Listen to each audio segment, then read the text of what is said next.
Saludos cordiales, muy buenas noches, gracias por acompañarnos. Hoy tenemos un nuevo programa de Hora 25 con la participación del economista Andrés Arauz Galarza, candidato a la presidencia de la República.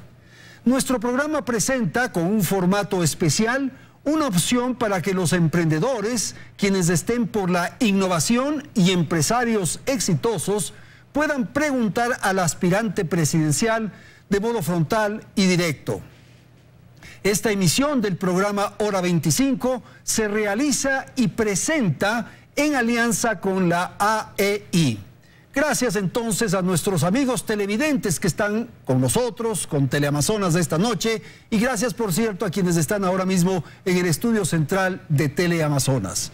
Vamos a empezar con un esquema, con un formato similar al que tuvimos el domingo pasado con el otro candidato.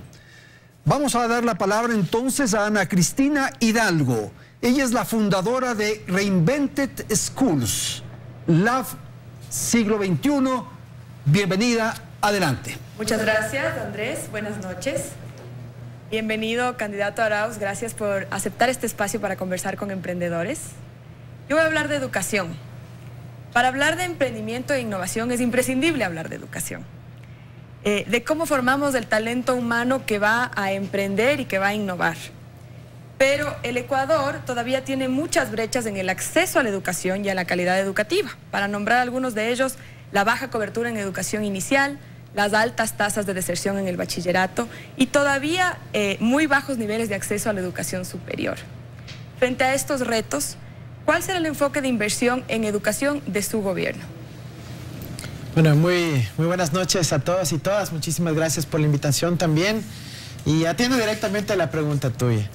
La educación es el futuro del Ecuador. Ahí nos jugamos el futuro de nuestra patria, de nuestros niños, de nuestros jóvenes. Y yo he apostado permanentemente a que la educación debe partir desde la educación inicial, el desarrollo infantil, las capacidades cognitivas de los más pequeños, porque el dólar invertido a temprana edad es un ahorro para el resto de la vida desde la perspectiva individual, social y estatal. Así que esa será la principal apuesta, impulsar el desarrollo infantil. El país tiene una brecha enorme en términos de educadoras y parvularias en desarrollo infantil. Necesitamos aumentar la construcción de centros infantiles para poder educar a nuestros niños, avanzar en la educación inicial. También tenemos enormes retos en la educación básica y bachillerato. Ahí tenemos que pasar de un sistema quizás menos normalizado y estandarizado desde el escritorio de Quito hacia un sistema que empodere más a las comunidades, a los padres de familia, a la vida social de cada territorio y se vea reflejado en el planteamiento educativo. Eso seguramente requerirá un tiempo de transición. Pero también tenemos que adecuarnos a las realidades del siglo XXI. Como lo dije en el debate, necesitamos avanzar hacia los lenguajes universales del futuro. La música, el arte, que impulsarán la creatividad, la programación, fundamental para abandonar el analfabetismo digital del siglo XXI. Y también el inglés, porque el 90% del conocimiento actual en el planeta está en ese idioma. Tenemos que impulsarlo, obviamente, con un proceso sostenido de capacitación a docentes, pero también de permeabilización a toda la sociedad. Yo quisiera que todo el país pueda tener el nivel educativo que yo he podido disfrutar también y podido acceder en mi vida, así como algunos de ustedes que estamos aquí presentes. Es una gran oportunidad para el Ecuador que podamos impulsar un sistema educativo potente, que ponga en el centro de la vida social a la educación. A eso lo queremos apostar. Muchísimas gracias. Ahora es el turno de Juan Pablo Suárez. Él es el director Parque Tecnológico de la UTPL de Loja. Por favor. Muchas gracias, muy buenas noches. Para mí es un gusto estar aquí en representación de la Academia de la Innovación que se hace en la Academia. Y tengo una pregunta respecto a cómo impulsar la innovación en estos sectores. Si analizamos el informe anual del Observatorio Global de Emprendimiento para el 2019, el Ecuador aparece como uno de los países líderes en emprendimiento a nivel de Latinoamérica, junto con Chile. Sin embargo, a pesar de esta información tan importante, vemos que muchos de los emprendimientos en el Ecuador fracasan luego de los 2, 3 años de que han sido establecidos.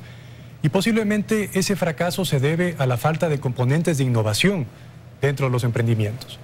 Concretamente, señor candidato, ¿qué estrategias considera aplicar en su gobierno para lograr que los emprendimientos se logren mantener en el tiempo y además que incluyan elementos de innovación que les permita sostenerse, pero además llegar a los mercados internacionales? Bueno, es fundamental que a veces por problemas de definición no partamos de premisas equivocadas. En el Ecuador puede haber mucho emprendimiento, pero muchas veces es por cuestión de supervivencia. No necesariamente el emprendimiento que nos imaginamos, en donde se desarrollan las capacidades plenas en materia de talento humano, de capacidades empresariales, de incorporación de innovación.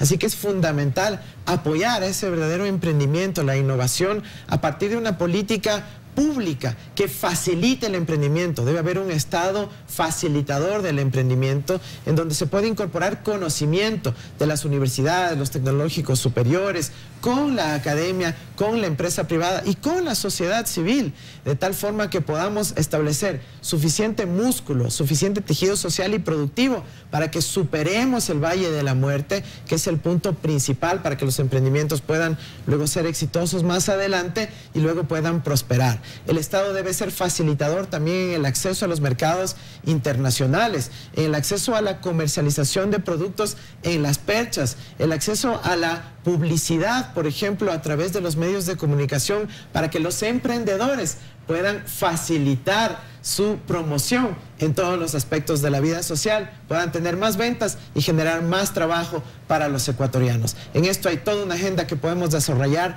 con la economía popular y solidaria, con la asociación de tenderos también que existe en el Ecuador, con las grandes cadenas comerciales de nuestro país, para visibilizar la producción de los emprendedores de nuestra patria.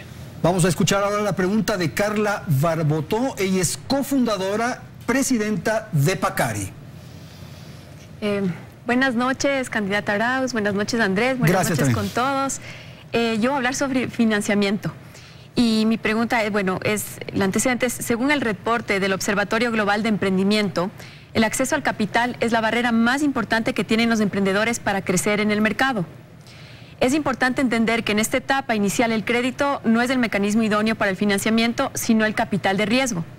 Mi pregunta es, ¿cómo dinamizará usted en su gobierno el acceso a inversión privada de capital de riesgo para emprendedores nacientes?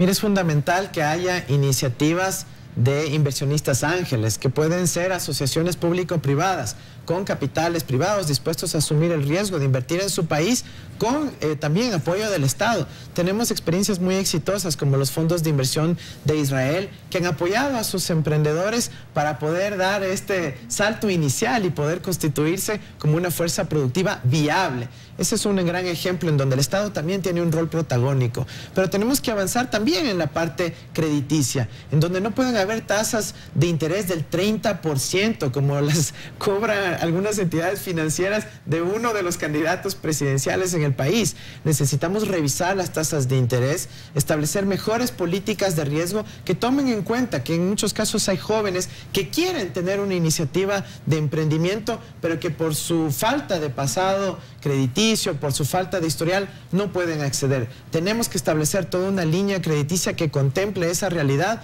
y facilite el acceso para el emprendimiento. Tenemos que también avanzar hacia la implementación plena de la Ley de Emprendimiento e Innovación, en donde se facilite la quiebra y no haya tantos problemas para liquidar cuando hay fracasos, y está bien que ocurran porque es un aprendizaje para luego poder nuevamente emprender. Necesitamos establecer necesitamos potenciar al mercado de valores nacional para que pueda haber también financiamiento desintermediado de esa manera y podamos potenciar las oportunidades productivas que son enormes en nuestro país. Bien, ahora el turno es de Camilo Pinzón. Camilo Pinzón es el presidente del directorio de AEI. Por favor, Camilo. Buenas noches, candidato Arauz, Andrés y a todos mis compañeros.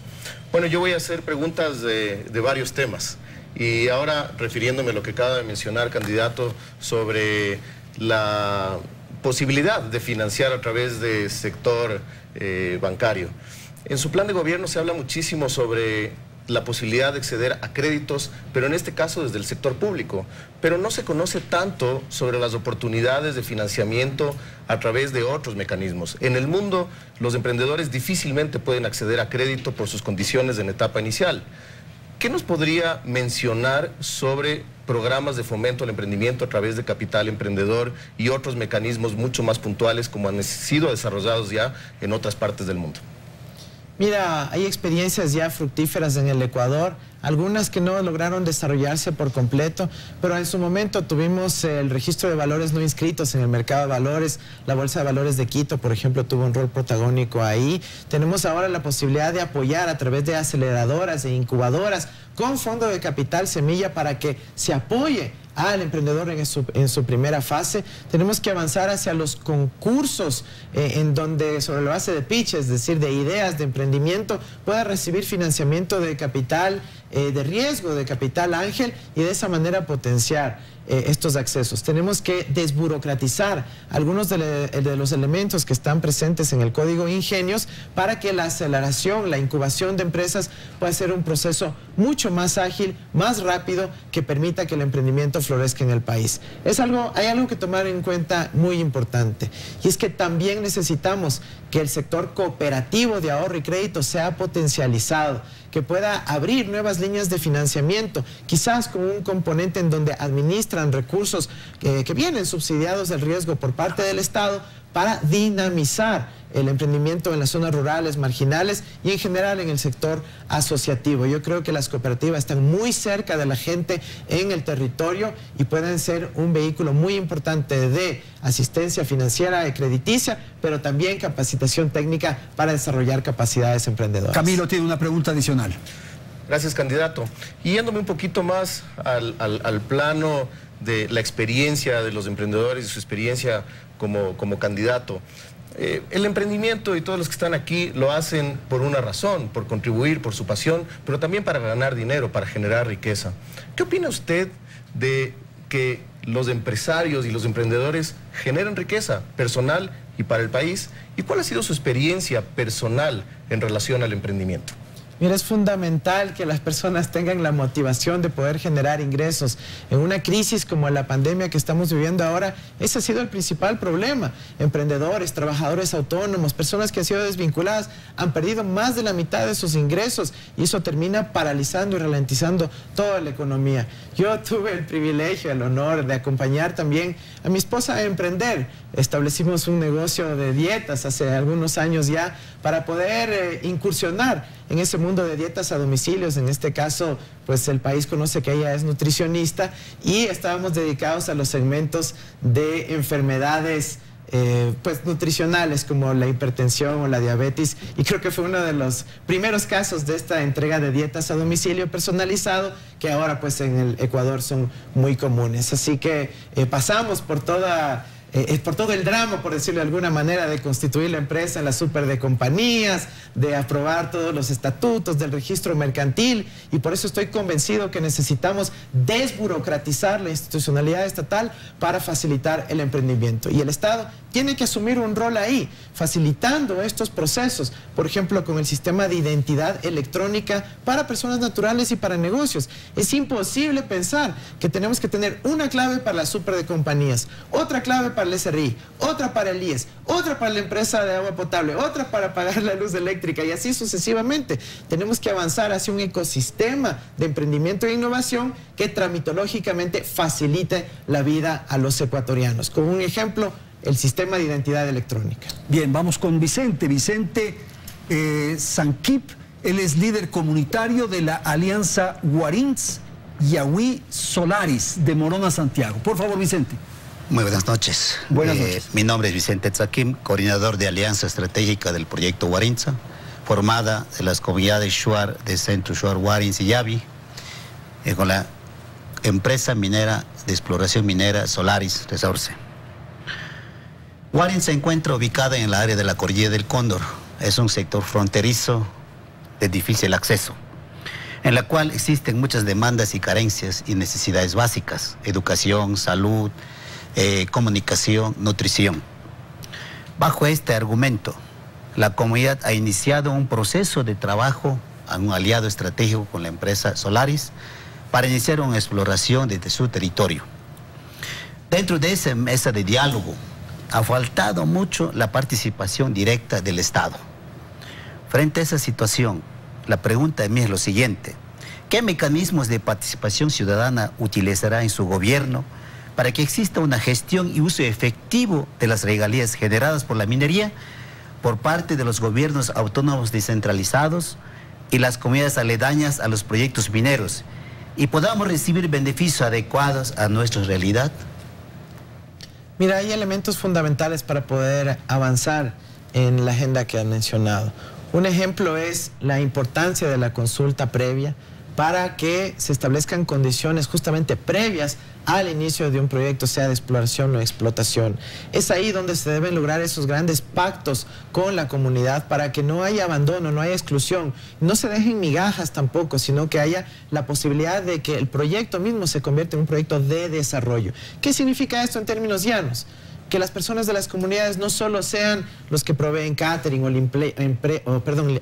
limpieza dentro de un proyecto, sino que además tengan una perspectiva de futuro para que luego puedan ser los ingenieros, los gerentes de la operación y abandonar el modelo neocolonial puramente extractivo donde vienen otros de afuera a llevar el mineral, sino que pueda ser un proceso de verdadera coparticipación. Ahora, las regalías no son todo, es el propio proyecto. Pero en el caso de las regalías necesitamos avanzar a mecanismos de participación ciudadana donde el eje principal debe ser la transparencia, para que se sepa cuando el dólar fluye de la empresa al Estado, del Estado al Banco de Desarrollo, del Banco de Desarrollo al gobierno local, y el ciudadano, la comunidad, de forma participativa, sepa dónde están esos dólares, si se están invirtiendo conforme se logró en los acuerdos de la socialización, en las consultas previas, y de esa manera poder exigir tanto al Estado como a la empresa que se lleve a cabo el proceso de coparticipación, de cogestión y pues de desarrollo conjunto. La siguiente pregunta corresponde a Mirela Gómez, gerente de ventas internacionales de Sumesa S.A. Por favor, Mirela. Buenas noches, candidato. Buenas noches, Gracias. Andrés. Buenas noches con todos. Yo estoy aquí representando al gremio exportador. Los agricultores no cuentan con tecnificación adecuada para aumentar la productividad. La gente joven no quiere trabajar en el campo porque prefieren trabajos mejor remunerados. Otro desafío es que los productos del campo no tienen llegada a niveles internacionales, puesto que la oferta ecuatoriana es más costosa que en otros países. Sumado a todo esto, el COVID-19 ha expuesto la fragilidad logística y financiera de los medianos y pequeños exportadores.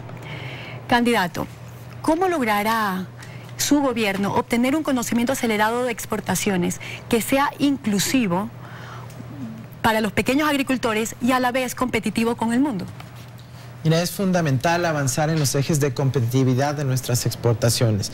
A pesar de momentos difíciles en el año 2020, las exportaciones no petroleras del Ecuador crecieron, lo que significa que sí hay oportunidades de crecimiento aún en momentos realmente duros.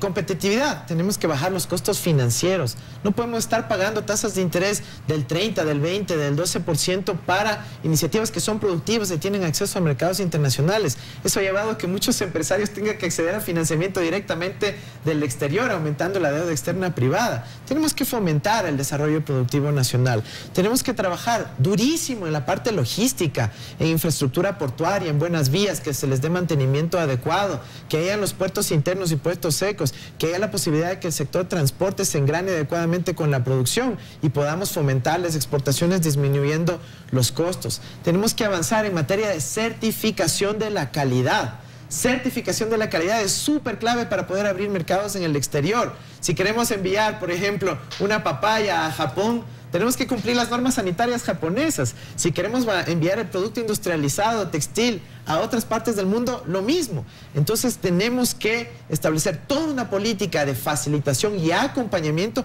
e inclusive apoyo financiero por parte del Estado para lograr la certificación de calidad de nuestros productos exportables. Tenemos que avanzar también a la devolución de impuestos para los exportadores que abren nuevos mercados, que exportan nuevos productos al mundo y de esa manera potenciar nuestra capacidad hacia el exterior. Realmente el acceso al capital también es un aspecto fundamental y en el Ecuador realmente tenemos muchas posibilidades de ser una potencia exportadora. En la Sierra Centro con productos agrícolas como las rosas, el brócoli, otros elementos, obviamente todo el área por desarrollar desarrollar en las provincias de Santa Elena y Manabí con un adecuado riego, y también seguir potencializando los sectores de la pesca, el camarón y los productos tradicionales como el banano y otros en nuestro país, que siguen siendo la fuente principal de sustento de la dolarización, junto con las remesas que envían nuestros hermanos migrantes. Una vez que hemos pasado esta ronda, señor candidato, voy a dar la palabra a Andrés Zurita. Andrés Zurita es el director ejecutivo de AEI. Comentarios rápidamente sobre lo que hemos escuchado y algún planteamiento al candidato. Candidato Arauz, Andrés, compañeros del panel, emprendedores que nos ven, buenas noches, gracias por el tiempo. Mi rol en este espacio va a ser plantear invitaciones, candidato. Y la primera va muy en torno a lo que usted ha explicado, Mirela le ha preguntado. Lograr que nuestros productos lleguen a otros países, pero de la mano de asociaciones, de comunidades, de los agroemprendedores, es lo importante. Y como usted ha explicado y como vemos que está pasando en el ecosistema, es posible. Nosotros desde hace 6 años como alianza tenemos programas de Manabí, Reemprende, 7,000 emprendedores apoyados, productos que se encadenan a empresas ancla y llegan a otros países. Desde el año anterior se puede, Sierra Centro y Amazonía, misma lógica. Trabajamos en 3 áreas que usted también las ha mencionado. Transferencia de conocimiento por parte de las empresas ancla para mejorar la calidad de los insumos. Acompañamiento, asistencia técnica para que finalmente llegue a esta empresa que transforma y ella pueda llevarle a otros países. Y en este esfuerzo necesitamos ayuda. Necesitamos acelerar lo que estamos haciendo como red para que el país definitivamente se vuelva un agroexportador. Y para eso vemos en otros países que además de la iniciativa que usted menciona de devolución de impuestos y demás, que es el rollback, hay otros incentivos para estas empresas ancla que abren mercados. Esa ayuda vamos a necesitar, candidato, en el caso de ser electo, y le invitamos que con su ayuda potenciemos el Reemprende, el Se Puede, y dinamicemos este Ecuador agroexportador. Me parece excelente la iniciativa y pertinente la idea. Necesitamos que las empresas ancla, obviamente, además incorporen los valores del comercio justo, ¿no? Que generalmente sí están presentes en estas iniciativas, y la formalización de las relaciones contractuales con los proveedores, para que ni se perciba ni exista en la realidad un proceso en donde se perciba desigualdad, ¿no es cierto? Entonces es importantísimo avanzar hacia el comercio justo, y para eso también hay certificaciones nacionales e internacionales que deben ser potencializadas de parte nuestra. A mí me gusta mucho una iniciativa que conocí de primera mano en Colombia, que se denomina el Fiducoldex, en donde se asocian varios productores para poder delegar la compra de insumos en algunos casos, o la exportación misma a un administrador fiduciario. Les alivia la carga administrativa a un montón de pequeños exportadores, se logran economías de escala, se reducen los costos logísticos y de insumos de la materia prima a ser importada para los procesos productivos, y se facilita el proceso de exportación. El Fiducoldex es parte del Banco de Desarrollo Colombiano, que es Bancoldex, y yo creo que aquí podemos implementar algo parecido en asociación con las empresas ancla. Así que oportunidades hay inmensas en el Ecuador. La asociatividad, la solidaridad es un valor que tienen los ecuatorianos, también en el ámbito de los negocios, también en el ámbito del emprendimiento. Así que vamos a fomentar la asociatividad, el cooperativismo, estos fideicomisos conjuntos que faciliten los trámites, la adquisición de bienes y la exportación. Lo podemos lograr juntos con el sector público, el sector privado, el sector asociativo, y nuestra patria podrá prosperar de esa manera, con unidad nacional y no sobre la base de divisiones o broncas que definitivamente ya pasaron de moda. Tenemos que ir a la publicidad, tenemos un corte comercial y enseguida retornamos para la segunda parte del programa Hora 25, un especial con el candidato a la presidencia de la República que nos acompaña, Andrés Arauz. En un instante.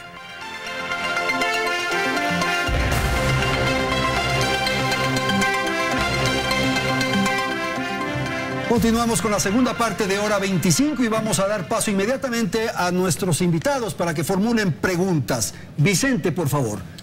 Centro Shore Warintza Yavi es zona de influencia del proyecto Warintza Solaris. Hemos evidenciado la primera mano de minería es una opción para mejorar calidad de vida de nuestras comunidades, sobre todo por la generación de empleo y oportunidades.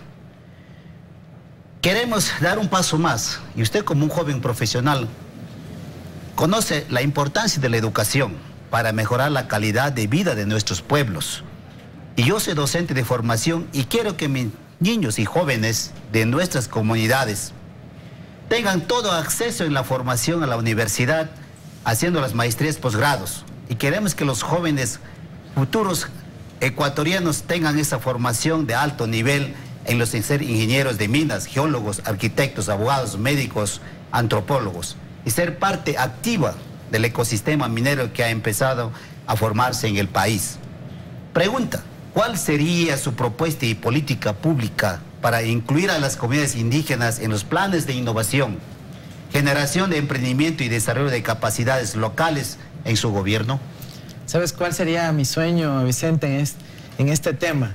Es que los hijos de los comuneros, las personas de las comunidades y de los pueblos y nacionalidades indígenas de la zona minera, vayan a los mismos colegios que van los hijos del gerente de Solaris, del gerente de la operación minera, y que eso además se constituya como una beca de la empresa que realiza el proceso extractivo de explotación de recursos para las comunidades. Esa sería la apuesta estructural para lograr lo que mencionas y lo que dije en el apartado anterior.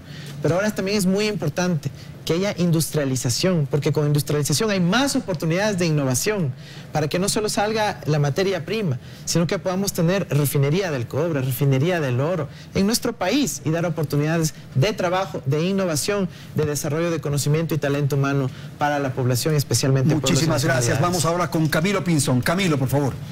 Bueno, ha mencionado, candidato, sobre temas de innovación. Y en el pasado se han aplicado ya bastantes políticas en relación a emprendimiento e innovación. Algunas han funcionado, muchas no. ¿Cuáles reconocería ustedes como políticas que no han tenido sus resultados? ¿Y cuál sería su innovación en política pública para fomentar la innovación y el emprendimiento en el Ecuador? Mira, yo creo que hay ciertos incentivos tributarios que se crearon en una diversidad de leyes que no tuvieron una repercusión directa en la innovación. No hemos visto una mayor incorporación de investigación, desarrollo, innovación en las grandes empresas del Ecuador, sobre todo no por la existencia de los impuestos o la exoneración de los mismos. Así que yo creo que ahí más bien tiene que haber la facilitación. Donde sí ha habido éxito, por ejemplo, es en la sociedad anónima simplificada, la sociedad por acciones simplificada, que facilita el emprendimiento. Así que yo creo que todos esos lugares donde se pueda realmente reducir la carga administrativa, burocrática, tramitológica, y facilita la vida de la gente, evita la persecución permanente de las instancias administrativas o de control, y más bien facilita el trabajo de los trabajadores autónomos, de los comerciantes minoristas, de los emprendedores de la patria, van a ser instrumentos de desarrollo del país. Gracias, candidato. Y en ese sentido, los emprendedores quisiéramos entender por dónde van a ir sus políticas públicas. En sus propuestas de gobierno se habla, por un lado, de evitar que los dólares salgan de la economía, pero por el otro lado se habla de potenciar el comercio internacional. Por un lado, podría hablarse de subida de ISD, alguna vez se habló hasta de timbre cambiario, de cuarentena de dólares, y por el otro lado se está hablando de comercio exterior. A nosotros, aparentemente, esto nos confunde. Quisiera que aproveche este espacio para aclararnos. ¿Por dónde mismo van sus políticas? Muchas gracias, Camilo, por la oportunidad para aclarar. Nosotros vamos a fortalecer la dolarización. Vamos a fortalecer la dolarización con una regla matemática simple: exportar más y tratar de que importemos un poco menos para que esos dólares se queden en el Ecuador, para que Ecuador compre a Ecuador, para que consumamos nuestros productos, los de los emprendedores, los que queremos ver en las perchas de los supermercados, los que queremos ver en nuestras tiendas. Hay muchas oportunidades para sustituir algunos de productos que a veces traemos del exterior, pero que sí podemos producir en el Ecuador, y habrá todo el apoyo financiero, de asistencia técnica, de planificación, de facilitación para que el comercio se dinamice en nuestro país. Jamás atentaríamos contra la dolarización, que nos da certidumbre a todos los ecuatorianos, trabajadores, empresarios, aparato financiero, quienes están involucrados en el comercio internacional, porque el dólar es un ancla mundial. Es decir, es una moneda que utiliza todo el mundo y obviamente nos facilita la vida para emprender, para hacer negocio y para alimentar a nuestros hijos. Mirela, por favor, el turno para usted. Gracias. Candidato Arauz, países como Colombia y Perú han apalancado su promoción en el mundo con medidas innovadoras de exportación y cooperación, y cooperando fuertemente el sector público y privado. Hemos visto que en los últimos años no ha habido una política constante de promoción de exportación en el Ecuador. Entonces mi pregunta es, considerando que hay recursos escasos, ¿qué innovaciones implementará en su gobierno para promocionar los productos nacionales en el exterior? Perfecto. Una parte que ya mencioné tiene que ver con la asociatividad para el comercio exterior, para lograr economías de escala, reducir los costos de los insumos, los costos logísticos y facilitar el acceso en el exterior sobre la base de reducción de trámites aduaneros, etcétera, por ejemplo. Pero también podemos avanzar muchísimo con la política de certificación de calidad que mencioné antes, perdón la redundancia y la insistencia, pero es muy importante que podamos certificarnos con comercio justo, con productos orgánicos, con el cumplimiento de las normativas europeas, estadounidenses, coreanas, japonesas, chinas, etcétera, para poder abrir mercados de forma efectiva. Eso lo vamos a hacer en conjunto, sector público y privado, y obviamente con inyección de conocimiento y talento humano a todo el aparato exportador de nuestro país. Carla, por favor. Candidata Arauz, en cuanto a al financiamiento para exportación, yo represento una empresa que trabaja en el campo y está entrando a otros mercados. Y veo que en otros países existen instituciones especializadas en el financiamiento para exportaciones. Mi pregunta es, ¿qué programas y políticas en su gobierno permitirán el financiamiento para estas empresas exportadoras? Es fundamental avanzar hacia una línea de crédito específicamente para financiamiento de exportaciones. Recordemos lo que ya mencioné del Fiducoldex, pero también podemos abrir líneas de crédito para, por ejemplo, el factoring de facturas de comercio internacional que faciliten el acceso a la liquidez para los exportadores. Tenemos que avanzar hacia sistemas de aglomeración de economías de escala, como mencioné antes, para reducir el costo financiero. Y claro, podemos también avanzar en la promoción de exportaciones de forma directa, a través de agencias público-privadas a nivel internacional que faciliten el acceso y la información de los exportadores ecuatorianos en el exterior. Ana Cristina. Gracias. Candidata Arauz, en el Ecuador somos muchos los emprendedores en educación, fundadores de colegios, de centros infantiles, de programas de desarrollo de talento, de fundaciones, que trabajamos en distintos contextos respondiendo a las necesidades de cada territorio.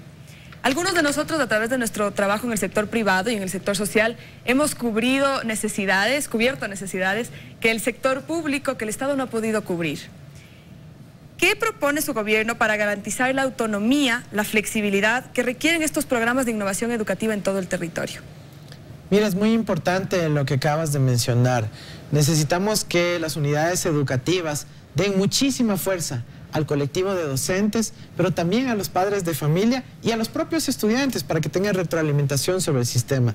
Eso es nuestra aspiración y ojalá lo podamos lograr a lo largo de los 4 años. Pero todavía tenemos brechas en donde lo más elemental no está presente. Ahorita estamos viviendo una emergencia educativa en el país, donde 6 de cada 10 niños ni siquiera están pudiendo realizar sus estudios de forma regular, por falta de elementos sustanciales y básicos, como la falta de internet, la falta de conectividad. 369 parroquias rurales de nuestro país sin conectividad para nada. Eso es gravísimo, por eso nosotros planteamos el internet como derecho humano, el acceso a la conectividad para estudiantes del sistema fiscal, docentes del sistema fiscal y la posibilidad de invertir en las zonas rurales de forma inmediata. Ahorita, en la emergencia que estamos, esa es nuestra prioridad, pero nos comprometemos a avanzar también hacia poder lograr mayor autonomía, mayor innovación, mayor calidad educativa basada en modelos de participación ciudadana con un rol más activo y más preponderante de los propios padres de familia y de la comunidad en el sistema educativo. Escuchemos la pregunta de Juan Pablo Suárez. Juan Pablo, por favor.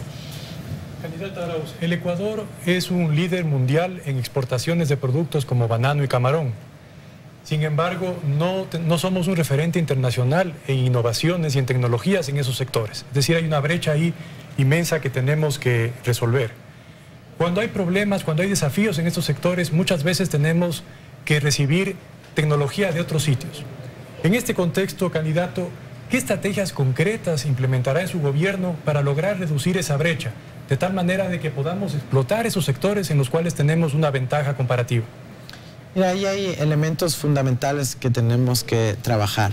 Primero, incentivos a los propios sectores para que puedan invertir una parte de su renta, de sus ganancias, en investigación, desarrollo e innovación, en conjunto con iniciativas de la academia y de universidades particulares, pero también públicas, con los institutos de investigación que tiene nuestro país. Realmente hay mucho que hacer al respecto. Los procesos de vinculación entre academia y el sector productivo tienen que avanzar con mayor contundencia. El modelo de evaluación educativa tiene que contemplar eso con mucha mayor fuerza y deben establecerse consejos consultivos de los gremios empresariales, principalmente exportadores, en las instancias de deliberación académica, para que puedan decir, miren, estas son nuestras necesidades, ¿por qué no desarrollamos tesis, proyectos de investigación, proyectos de vinculación, vinculadas a necesidades concretas? No hay que tener miedo a la participación del sector privado en la deliberación de los contenidos de investigación de las universidades públicas o privadas. Yo creo que hay muchas opciones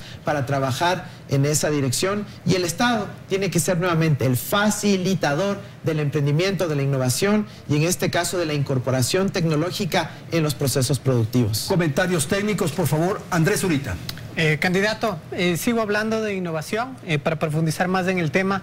Como Alianza para el Emprendimiento e Innovación en estos años hemos trabajado muy de cerca de los empresarios y los rectores, los empresarios miembros de ahí, estas empresas grandes que están comprando productos y demás, para que sean más innovadores, para que trabajen juntos. Hemos hecho procesos de cambio de cultura en las universidades y en las empresas, transferencia de metodologías, trabajo en el tema de patentes. Y en el momento de invertir ya en los proyectos, vemos que en otros países, como usted ya mencionaba también, hay incentivos en los que el gobierno interviene cuando ya hay el match para que esto pase. Si consideramos además que la situación económica, tanto para las universidades privadas como para las empresas, como para los emprendedores, ha complicado, vemos como ahí que pese al esfuerzo que hacemos, no se va a mover la aguja sin ayuda del próximo presidente. Necesitamos que Ecuador, además de ser un país muy emprendedor, sea innovador. Nuestra invitación, implementar esas buenas prácticas que mencionó y trabajar juntos en el programa de innovación de ahí. Absolutamente, mira, y la innovación debe ser un componente a incorporar en lo que proponemos al país. El contrato de certeza económica. El contrato de certeza económica es el que le va a dar seguridad jurídica al empresario que quiere apostarle al Ecuador y en donde se incluirán metas para la empresa en términos de generación de fuentes de trabajo, en términos de valor agregado, ojalá de exportaciones, definitivamente de innovación y obviamente de poder apostarle y seguir reinvirtiendo en el Ecuador a cambio de seguridad jurídica plena, inclusive con la posibilidad de dirimir controversias en el exterior, pero sobre la base de un contrato con obligaciones y derechos, en donde obviamente los incentivos del Estado podrían otorgar estabilidad tributaria, estabilidad normativa, estabilidad en materia inclusive de las ordenanzas municipales que queremos lograr un consenso con ellos porque han sido muy cambiantes en los últimos años y va a facilitar el emprendimiento, la misma innovación. ¿Por qué? Porque hay certeza. Yo creo que el próximo presidente del Ecuador tiene que garantizar certeza para el emprendimiento, para la innovación, y ese es mi compromiso. A partir del 24 de mayo, generar este instrumento vinculante, el contrato de certeza económica, que le dé seguridad a las partes y nos ponga a trabajar rápido el Ecuador, porque no tenemos tiempo que perder. Hasta aquí el segundo segmento de Hora 25. Vamos a la publicidad, retornamos en un instante.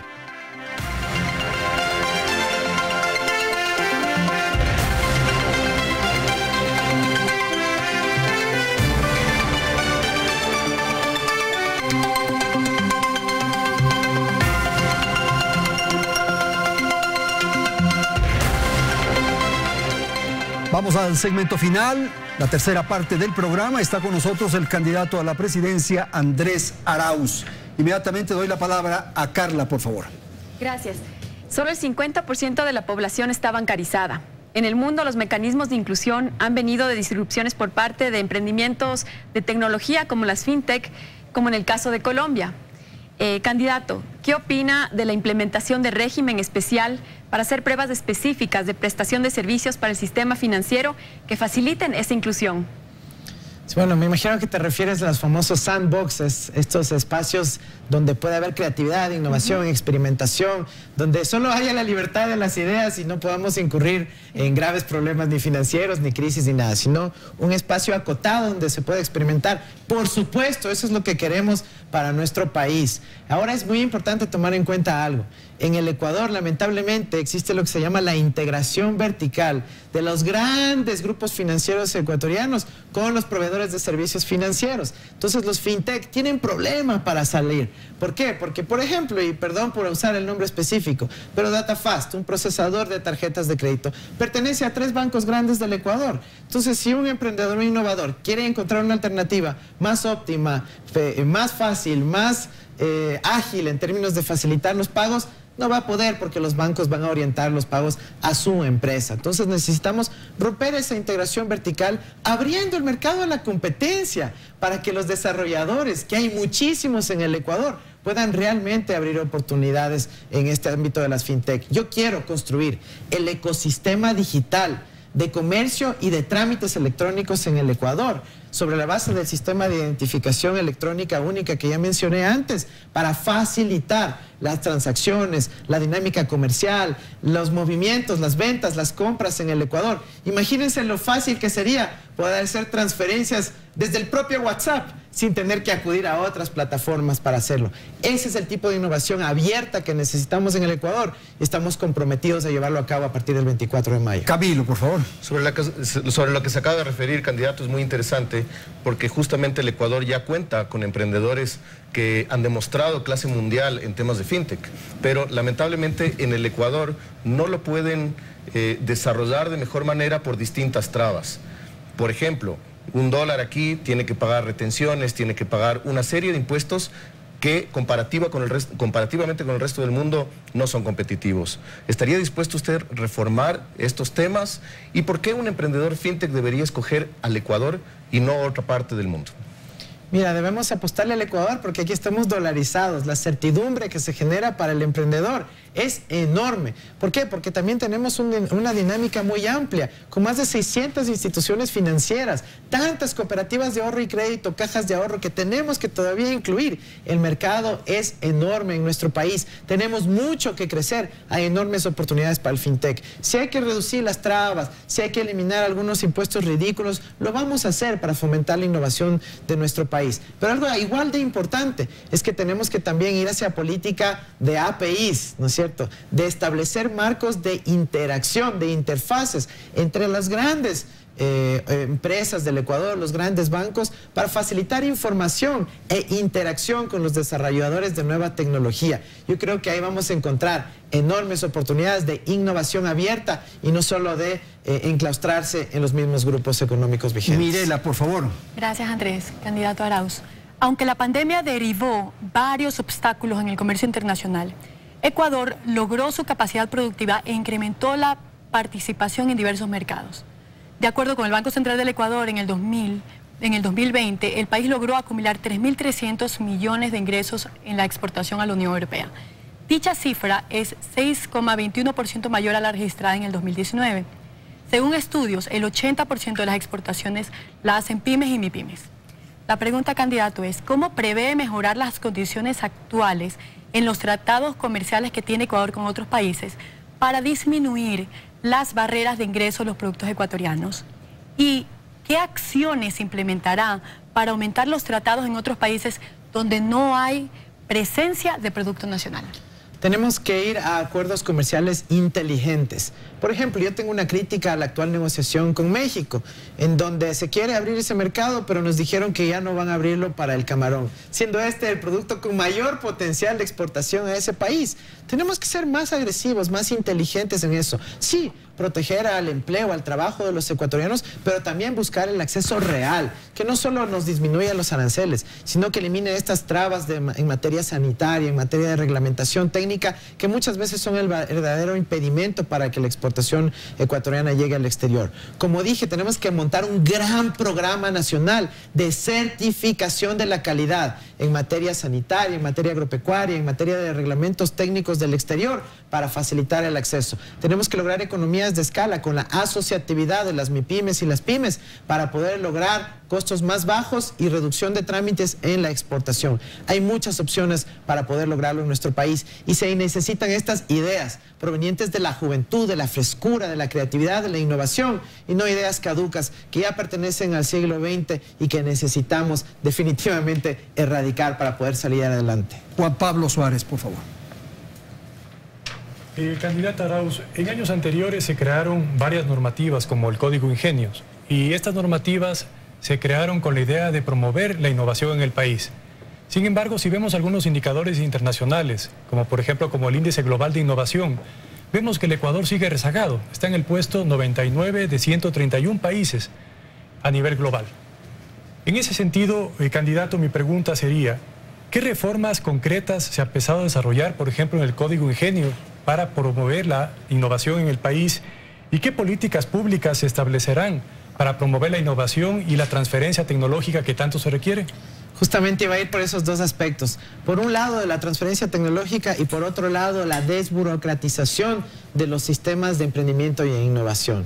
Vamos por lo primero. En el caso de la transferencia de tecnología, tenemos que desarrollar contratos modelos, en donde podamos tener transferencia de tecnología básica, en donde básicamente solo se enseñe a los operadores a operar la máquina, a operar la tecnología. Segundo, donde haya posibilidad de reparación, de mantenimiento. Tercero, donde ya haya transferencia de elaboración de repuestos o de partes de la tecnología ser incorporada o de componentes de la misma. Y por último, la cesión de la propiedad intelectual mediante licencias, mediante autorizaciones del caso, para que podamos tener plena capacidad productiva en el país. El rol de las universidades como socios de la transferencia tecnológica traída de afuera es fundamental. Ahí tenemos que actualizar la normativa del Código Ingenios y de la propia Ley Orgánica de Educación Superior. Y por otro lado, la desburocratización. Lo mencioné antes, lo repito ahora. No podemos establecer tanta normativa que a veces otorga demasiado poder a un simple funcionario para poder acreditar incubadoras, aceleradoras, para poder calificar un proyecto en el banco de ideas,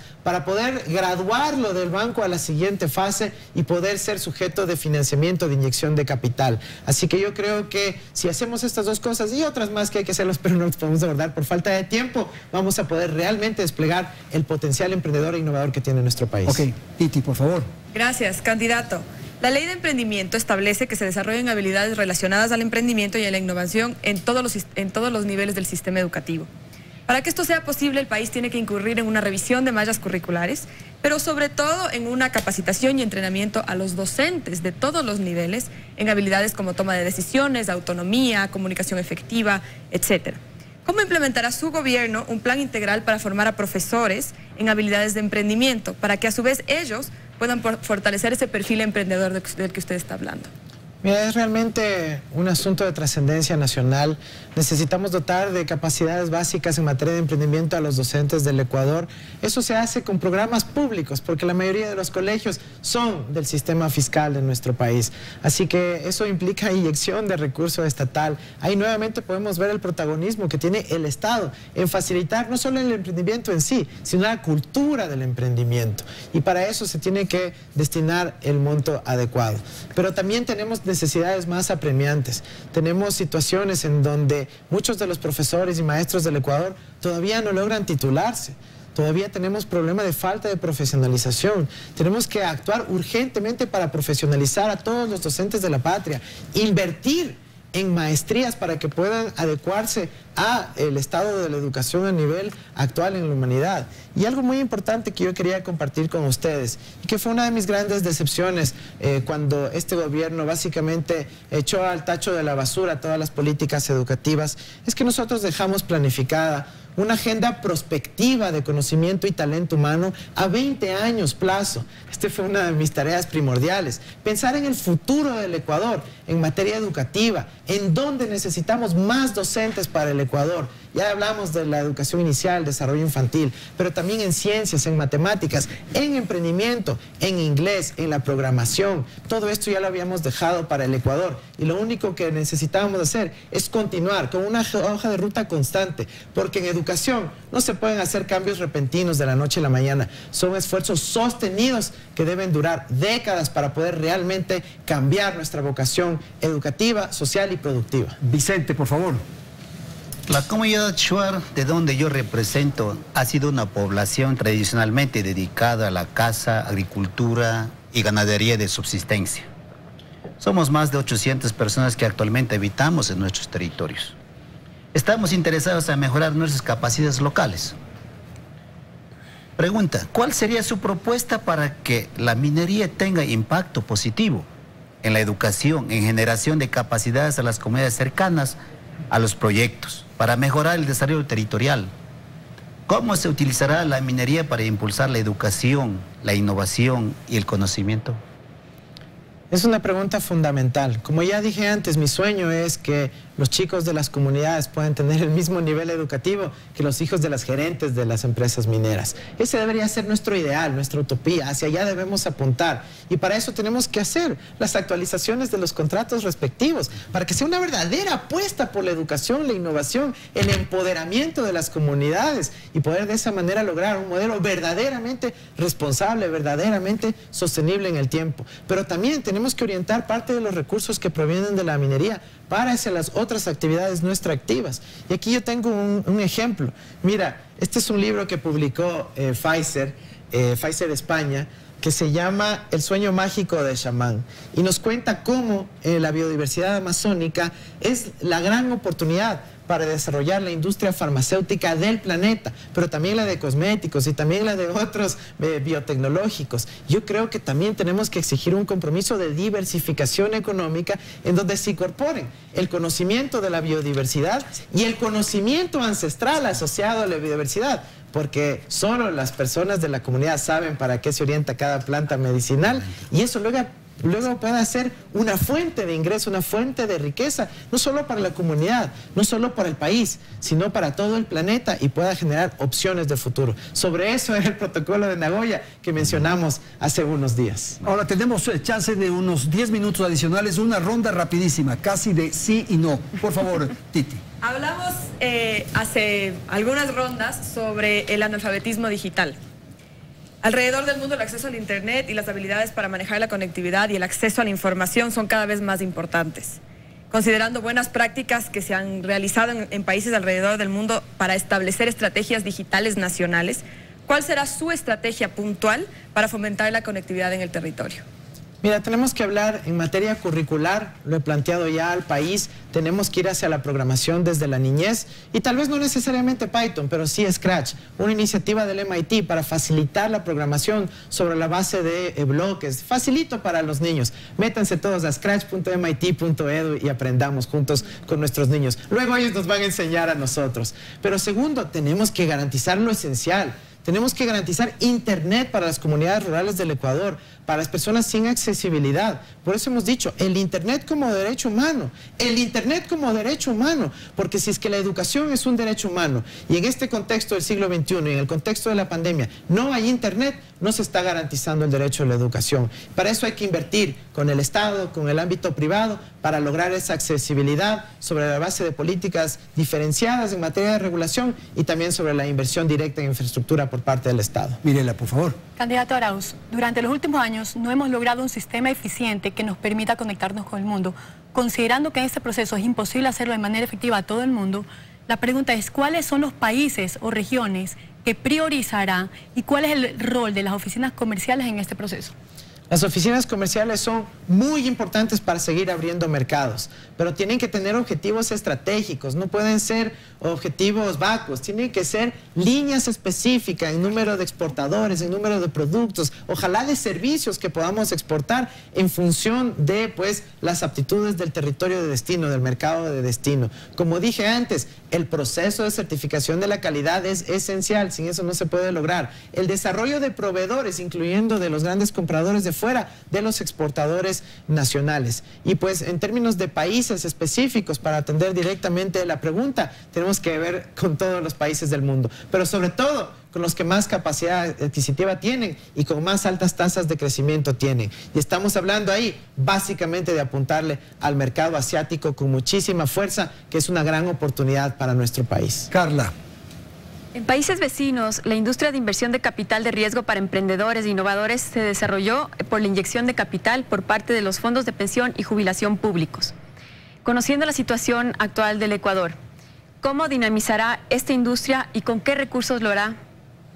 Mira, es fundamental que tengamos inversión de riesgo, no solo de parte del aparato público, que se lo puede hacer generando una línea regulatoria diferenciada para que luego quien tome la decisión no tenga que enfrentar a la Contraloría, porque sí, ¿por qué fracasó tu proyecto de inversión? Oye, ¿por qué es capital de riesgo? Pues tenemos que establecer esa línea diferenciada para que no haya riesgo también para quien quiera fomentar el desarrollo y la innovación en nuestro país, pero también necesitamos que ponga más de parte el capital ecuatoriano, las grandes empresas, en iniciativas como la AI, pero también en otras, para que podamos aglutinar capitales, dividir y parcelar el riesgo entre todos y apostarle al emprendimiento de nuestro país. El desarrollo de proveedores es una gran opción, porque gana el que invierte y gana evidentemente también el que luego proveerá a esa empresa ancla o esa empresa que aglutina a otros proveedores. Juan Pablo, por favor.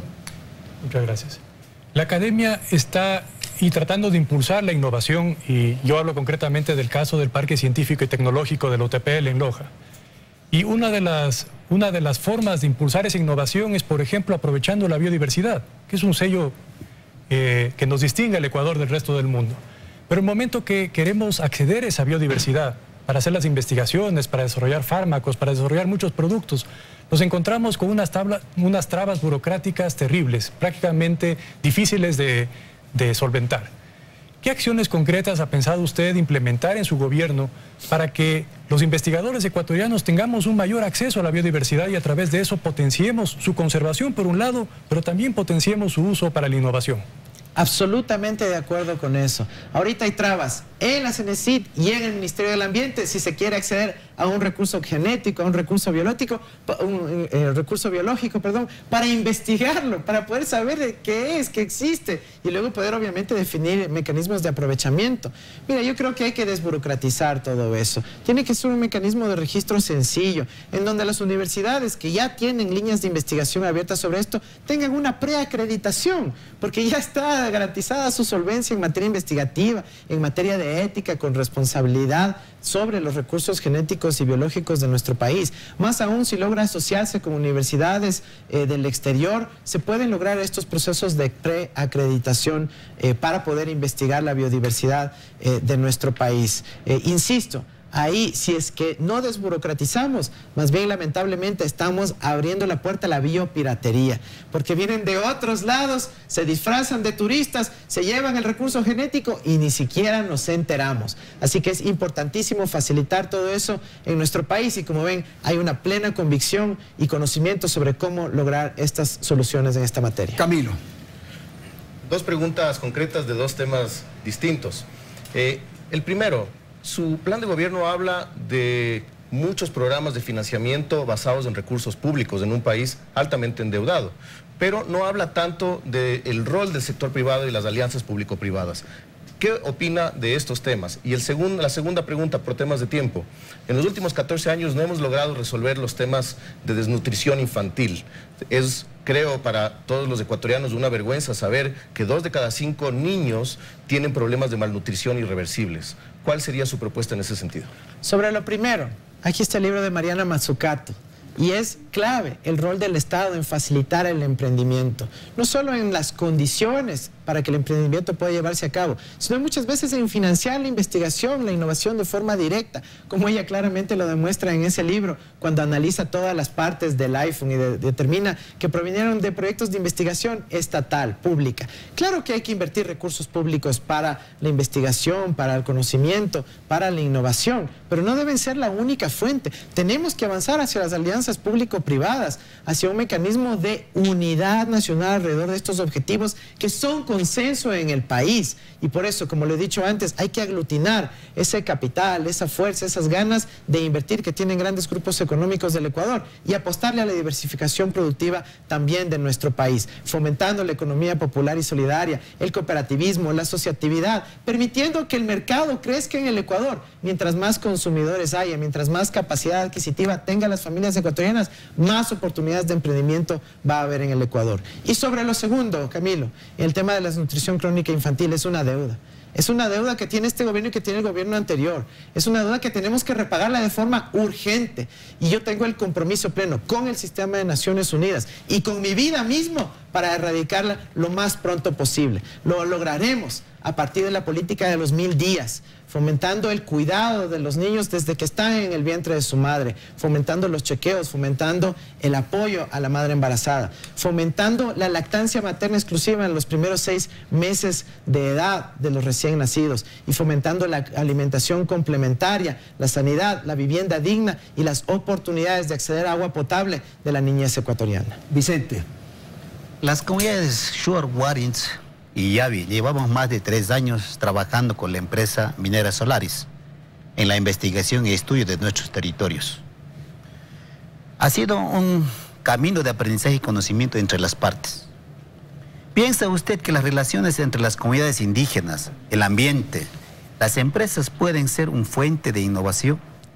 Por supuesto, las empresas, las comunidades, la misma biodiversidad son fuentes de innovación. Hemos demostrado ya con ejemplos claros que sí se lo puede lograr a partir de la asociatividad. Yo incluiría ahí al rol importante de la educación y la academia. Tiene que involucrarse más, participar en los procesos de relación entre empresas y comunidad para poder sacarle provecho y lograr esa transferencia tecnológica efectiva y real para las comunidades donde operan estos grandes proyectos. Vamos a terminar, por favor, Andrés Zurita.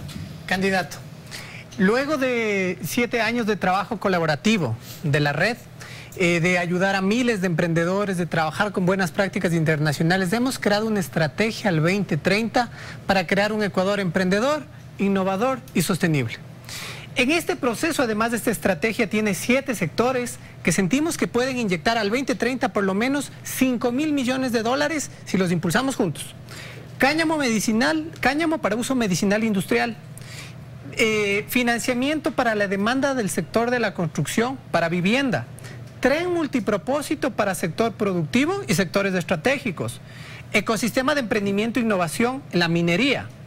Un hub agroexportador de productos no tradicionales, la biotecnología industrial y aprovechar el dólar para convertir al Ecuador en un centro internacional financiero. Candidato, le invitamos a implementar junto a la AI esta estrategia.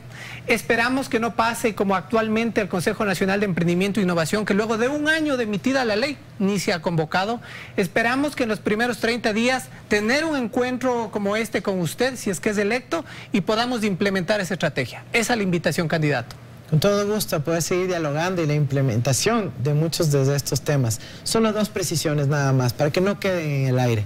En primer lugar, el Centro Financiero Internacional es posible siempre y cuando no se promueva ni el lavado de dinero, ni la evasión de impuestos, ni convertirnos en un paraíso fiscal. Aquí hay oportunidades para el desarrollo del Ecuador, incluso potenciar su sistema financiero con la riqueza de actores, incluyendo el cooperativismo, pero con mucho cuidado con esos temas. Y segundo, sobre el tema minero, tenemos que hacerlo también con cuidado y responsabilidad ambiental. No podemos dar una carta libre, tenemos que establecer mucha participación de las comunidades, recuperar el rol del Ministerio de Minería, la Agencia de Control Minero y constituir una comisión de auditoría ciudadana de las concesiones mineras para ver quién ha cumplido la ley, quién no, y de esa manera poder avanzar, ahí sí, sobre la base de compromisos y pactos de largo plazo, hacia adelante, hacia el futuro del Ecuador. Bien, vamos a despedir el programa. Camilo, ¿usted quería entregar algún documento al candidato? Sí. Por favor, rapidito, usted sobre el tiempo. En nombre de la Alianza de Emprendimiento e Innovación, estamos invitando a ambos candidatos, en caso de ser electos, a conocer sobre la estrategia que ha creado una cantidad de actores de la academia, del sector privado y del sector público para trabajar en emprendimiento e innovación y así contribuir al desarrollo del país. Le hacemos una entrega pública de este documento, candidato. Muchísimas gracias, Camilo. Bien, aquí nos despedimos. Muchísimas gracias a la audiencia, muchas gracias al señor candidato, a los panelistas que han estado aquí para formular preguntas. Gracias a la audiencia. Felicidades, Ecuador.